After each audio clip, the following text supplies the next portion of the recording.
একবার একদল কাফের রাসূল সাল্লাল্লাহু আলাইহি সাল্লামের কাছে আসলেন এবং প্রশ্ন করলেন, ইয়া রাসূলাল্লাহ, ইসলাম ধর্ম আমাদের ভালো লাগে, কিন্তু আমরা এত পাপ করেছি, আমাদের পাপের বোঝা এত বিশাল, আমাদের ভয় হয় আল্লাহ কি আমাদেরকে ক্ষমা করবেন?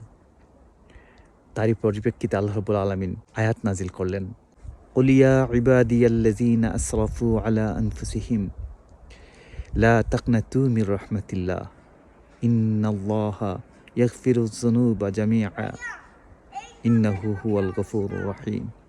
হে রাসূল, আপনি বলে দিন, হে আমার বান্দাগণ, যারা তোমরা নিজেদের উপর অনেক বেশি বাড়াবাড়ি করে ফেলেছ, তোমরা নিরাশ হয় না, আল্লাহর রহমত থেকে নিরাশ হয় না। আল্লাহ রাব্বুল আলামিন তোমাদের সকল গুনাহ ক্ষমা করে দিবেন। নিশ্চয়ই তিনি অতি ক্ষমাশীল এবং দয়ালু। সুতরাং আমরা যতই বড় পাপ করে থাকি না কেন, যদি আল্লাহ রাব্বুল আলামিনের নিকট আমরা ক্ষমা প্রার্থনা করতে পারি, আল্লাহ চাইলে আমাদেরকে ক্ষমা করে দিবেন। তাই আসুন এই রমজানে আমরা সকলে আল্লাহ রাব্বুল আলামিনের নিকট প্রার্থনা করি, আল্লাহ যেন আমাদের জীবনের সকল ছোট বড় গুনাহকে ক্ষমা করে দেন।